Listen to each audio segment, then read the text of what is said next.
안녕하세요. 밤산책입니다.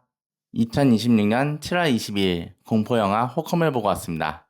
재밌기도 재밌고 무섭기도 무서운데 실망한 부분도 있었습니다. 제가 왜 이렇게 느꼈는지 지금부터 풀어보겠습니다. 먼저 이 영화의 배경에 대해서 말씀드리자면 조용하고 어두운 밤에 신작 소설을 쓰고 있던 주인공 온 바우만이 부모님의 유골함을 들고 부모님이 좋아하던 호텔에 방문하게 됩니다.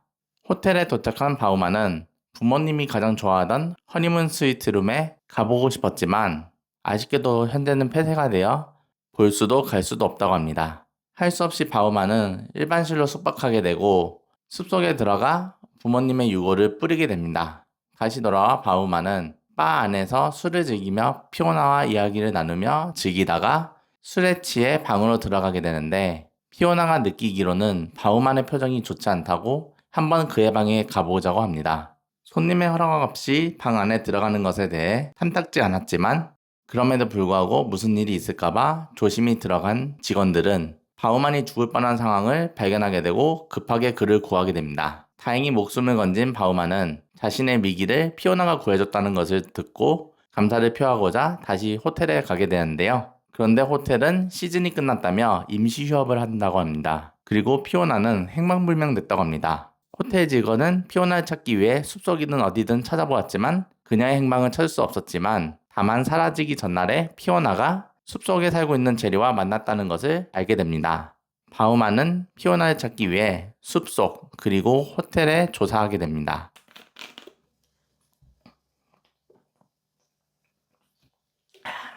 제가 웬만하면 영화의 등장인물에 대해 소개를 안 하거든요. 하지만 이 영화에는 등장인물이 정말 특이합니다. 먼저 주인공 이름은 온 바우만이고 직업은 작가입니다. 그리고 상당히 유명한지 호텔 직원들이 그의 이름만 들어도 바로 작가라고 알게 되어 사인을 해달라고 할 정도로 상당히 인기 있는 작가로 보입니다. 바우만은 자신의 인기를 알고 있는지 상당히 거만하고 우쭐한 태도를 보입니다. 대표적인 예시로 글을 쓰고 있다는 벨보이가 조언을 듣고자 바우만한테 다가갔는데 바우만은 그의 직업이 벨보이라는 이유로 하대 취급을 하고 고의적으로 숟가락을 뜨겁게 데워 벨보이의 손을 대게 하여 상처를 주게 합니다. 상당히 싸가지가 없죠? 심지어 성격도 까칠하고 못 본 척을 할 수 없는 성격이기에 사람들한테 훈수를 둡니다. 따라서 거만하고 싸가지도 없는데 남들한테 훈수질까지 하니 주인공에 대해서 좋게 볼 수는 없었습니다. 그렇다 보니까 아무리 주인공이 불쌍한 상황에 놓여도 감정이입이 전혀 안 되더라고요. 보통 주인공이 위기의 상황이 놓이면 주인공에게 큰일이 터질까봐 조마조마하잖아요. 그런데 그런 감정은 이 영화에 느끼지 못했습니다. 저는 이 영화에서 미술 소품이랑 세트장, 사운드, 심지어 공포 분위기를 조성하는 실력까지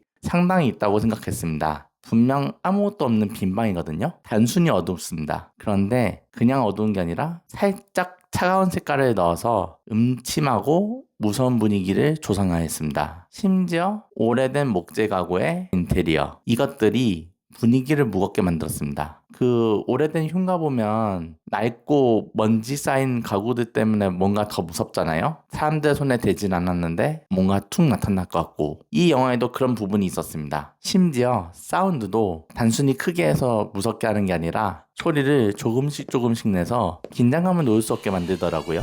그러다 보니까 이 영화의 초반부터 끝까지 긴장감을 놓을 수 없는 그런 매력이 있었습니다. 이 영화에 분명히 이런 훌륭한 점들이 있었지만 그럼에도 불구하고 설정 때문에 영화를 망쳤다는 생각도 들었습니다. 이게 무슨 말이냐? 스토리의 설정도 가볍게 느껴졌고 떡밥도 휙 던져놓고 그걸 회수를 하지 않습니다. 대표적으로 마녀가 왜 나타났는지, 마녀가 왜 호텔에 어슬렁거리는지, 심지어 숲속에 살고 있는 제리가 아내를 죽여서 숲속에 살게 되거든요. 그런데 그 이유가 과연 합당한 이유일까? 라는 생각이 들었습니다. 무엇보다도 주인공이 상당히 거만하고 우쭐대는 캐릭터잖아요. 그런데 바에 처음 만난 피오나를 위해서 늦은 밤 기꺼이 호텔에 들어가서 악령이 있다고 소문난 스위트룸에 들어가게 됩니다. 보통 이런 태도를 가진 사람들이 왜 내가 거기를 가야 돼? 이런 생각이 들지 않을까요? 그럼에도 불구하고 처음 본 피오나를 위해서 기꺼이 늦은 밤에 악령이 깃들었다고 소문난 곳에 가게 되었습니다.